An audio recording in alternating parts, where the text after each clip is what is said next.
Well, thank you for having me this morning. I guess I would have to say my journey of addiction started when I was 12 years old. It started with alcohol and marijuana and then quickly progressed to opiate pills.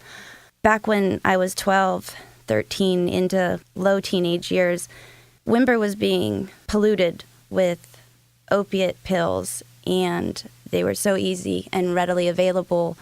And at such a young age, I had no idea that one mistake, two mistakes would affect my entire life. At a point, you have to say, okay, I'm taking prescription pills. Now I'm going to do heroin. Do you remember that at all? I think I was just so young that I didn't really grasp the concept of what was going on. I was just kind of following the crowd, and my body was already dependent on it, so the thought process really didn't occur. It just happened.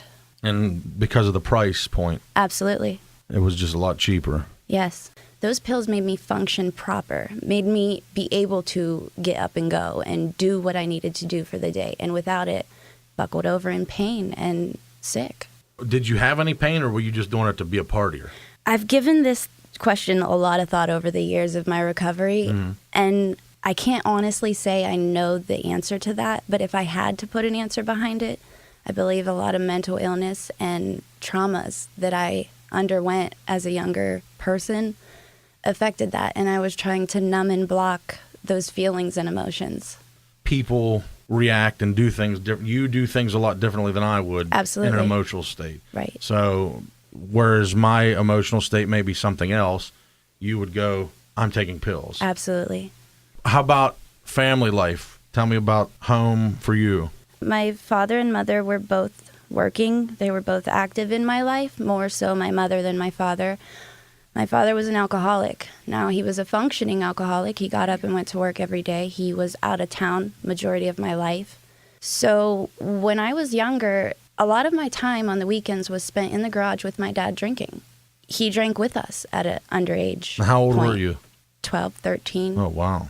I remember the one time before he had drank with us, I would, sneak a little bit out of the bottle and put some water in. And he would say, I don't care if you're going to take my liquor, but don't put water in it. Oh, my. Not don't take my liquor. So you never thought it was bad in your home to drink it? I mean, I was told don't do drugs, that it's bad in alcohol, the drug awareness programs, the DARE. My mom slightly skimmed over it with us. But back then, things weren't spoken as they are now. I can't imagine drinking with my 12-year-old. No. I have children now, and my job is to protect them. Have you confronted your dad about that? Currently, we do not speak. We haven't spoke for years, and I don't know that relationship will ever be repaired. How about mom? My mom is amazing. She has always been my support. She's never given up. She's given me the tough love that I absolutely needed, but she's never given up on me. At what point did you say, all right, I'm going to be dead soon, or what happened? My active addiction stemmed for about 15 years on and off, and I've had countless times where I've become clean, cold turkey myself, but I've always chronically relapsed. I remember laying on the floor crying because the drugs were there, but I didn't want to do them, but I had to do them. And it was just like, I've had enough. That aha moment, I guess. Nothing necessarily led to it. I didn't overdose. I didn't, it just came to me like, this is not my life. This is not who I am. Yeah. And that's when I called the methadone clinic and I got on the waiting list and I became able to function in life. Now, a lot of people will say, oh, methadone, that's just as bad. There are a lot of misconceptions regarding the methadone treatment. And a lot of those misconceptions, for example, people believe that the crime rate's high, the overdose rates are high.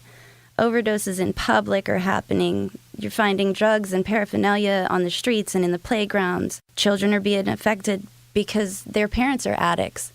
But in my opinion, these issues are related to society at large. And I believe these problems would decrease if more treatment facilities were available. If those treatment centers were shut down, thousands of people that are recovering and functioning properly would be relapsed back on the streets. What would happen to those crime rates and overdose rates? Skyrocket. Where are you without methadone, you think? Back on those streets or dead. Immediately. My children would not have their mother. It's not like you walk around high all day or anything. No. And that's a huge misconception of methadone.